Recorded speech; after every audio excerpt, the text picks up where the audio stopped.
Hey guys, welcome back to the EV Man Japan channel. I'm James. This is day 2 of the Super Chubu driving quest. So in day 1, in case you missed it, I drove from Chiba through Tokyo and Kanagawa and had a great day in the Shizuoka prefecture, and that is where I am now. And the battery obviously took a huge hit, so I'm at around about 40% right now. So I'm currently at Enios petrol station, gas station, which has an EV charger. It's reasonably quick for a CHAdeMO car charger, and for 1 hour charge I paid 1,940 yen. So I need to get the battery up to 90% because we have a long drive ahead today. We're going to drive all the way through the Aichi prefecture, stopping off at some cool places along the way. The first stop of which and oldest trees, just about an hour away from here. So it's time to get going.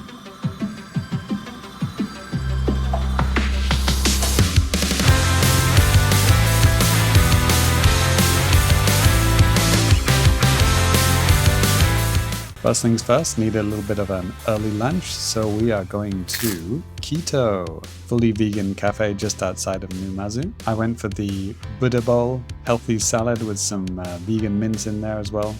Fantastic. Very chill, very cool place. But we need to crack on with the drive because it is a long way to my destination. At this point it started to get a little bit misty, a little bit rainy, but I did manage to spot Fuji a little bit, which is more than what I saw yesterday. So yeah, this is pretty good, but I got a good feeling sometime in this road trip we're gonna see a real view of Mount Fuji. At this point the clouds started getting darker, and yeah, it was not looking good for today.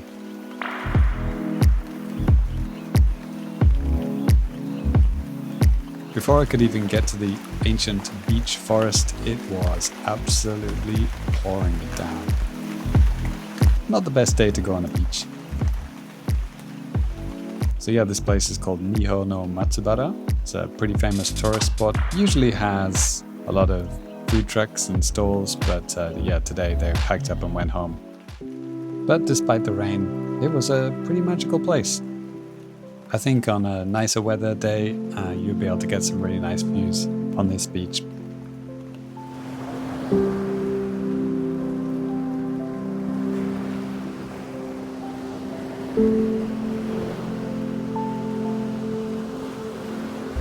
Even on this day, there were some nice vibes.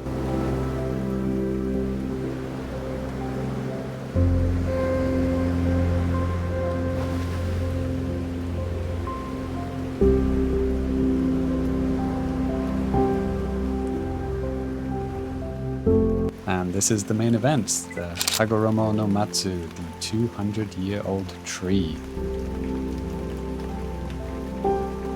But that's enough of being soaked through to the skin. It's time to crack on the long road to the Aichi prefecture.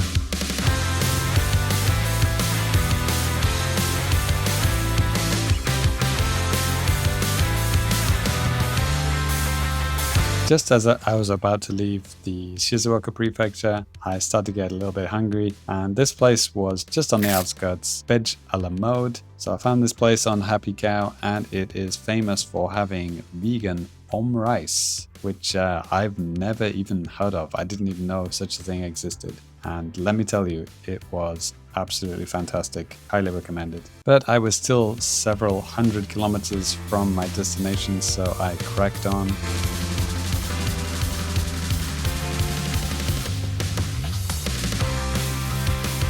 The rain was not letting up, it was actually getting worse. It was pretty crazy.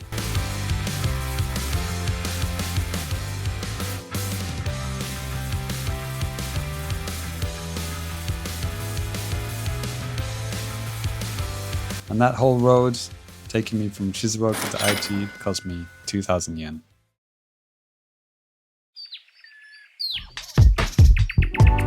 So the next morning, yes, we are in Aichi prefecture, and I stayed in a little hotel just on the coasts. I couldn't actually see any of this when I arrived at night, but the next morning some beautiful views of the harbor. No vegan breakfasts available, so I head out nice and early to my first food stop of the day, Veggie Cafe Lotus. The rain had finally stopped, at least at this point. So as soon as I arrived, the waiter told me that I was actually going to be one of the last people to eat at this cafe, and I thought he meant just for this day. I thought they were closing early, but no, the whole place is going to close down, which is really sad because I had a delicious coffee and an amazing apple crumble cake. I can't really say check it out next time you're in Aichi because yeah, it's probably not going to be there.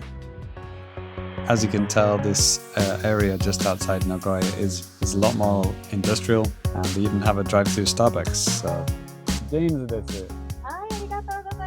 Perfect time to get a soy latte to go. The traffic honestly reminded me of Tokyo. It was yeah, pretty stop-start. But the next protocol is going to be the Maglev Museum, which is just outside of Nagoya City. London water wheel.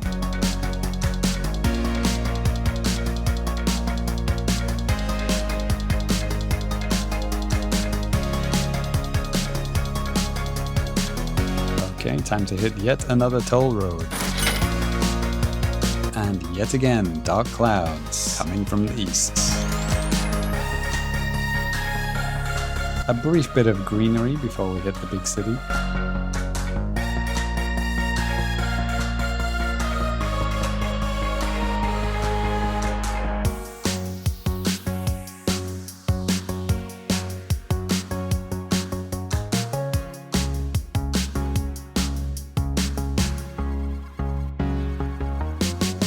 Honestly, Nagoya is just like Tokyo.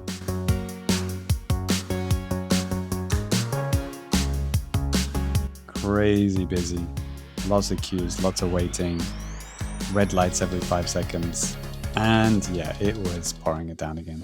But it does have the most vegan cafes in the area because it's a big city. So I went for one that was getting some good reviews. Parking in a Lawson. 30 minutes for 200 yen. So I think this is the place. Hey, there it is. Veggie Tiger or Vegeta. I don't think I'm going to eat outside today. So Veggie Tiger got some of the highest reviews on Happy Cow in the area. And yeah, really cool place. Lots of British music influences. Owner was an Australian guy. Runs the cafe with his Japanese wife. Specializes in lots of tofu related dishes. I had the fried chicken in quotation marks, which is actually tofu. And unlike other places, this isn't like kind of mock meat. This is actually all kind of homemade tofu stuff. So yeah, it was really, really good. Very crispy, very crunchy. And yes, the rain was actually getting worse.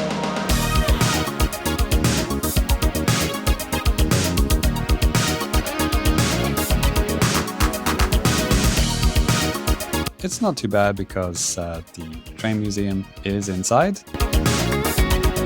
And this is actually near to where Legoland Japan is. And this is the Legoland Hotel. I'm going for the SCMaglev Railway Park. In Japanese, they actually don't call it the Maglev, they call it the Linia. There was some confusion when I asked the security guard where the Maglev was, and he had no idea what I was talking about.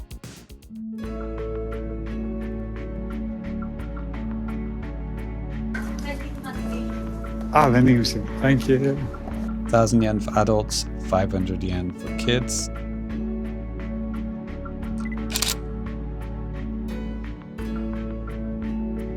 Yeah, this place was pretty cool. Lots of not only the Maglev stuff, but also the bullet trains. They got the past 3 or 4 generations of bullet train, even the first one, which British people might recognize from the train museum in York. It is mostly a museum, but they do have some things for kids, like little model railways. This is a model of the actual Maglev track, which is in the Yamanashi prefecture.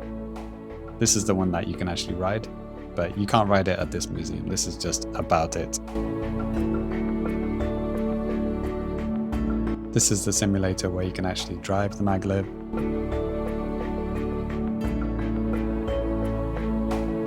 Overall, I think it's interesting for adults and fun for kids too. You could probably see everything in a couple of hours. Good times. So it's getting late, so it is time to crack on to the next prefecture. So time to wind down this leg of the journey. Second prefecture in the bag. Time to move on to day 3, which will be the Gifu prefecture. So keep it locked to the EV Man Japan channel. Thank you so much for watching, and if you like these kind of videos, give it a like, subscribe, come back and see more. Thanks for watching, guys. See you next time.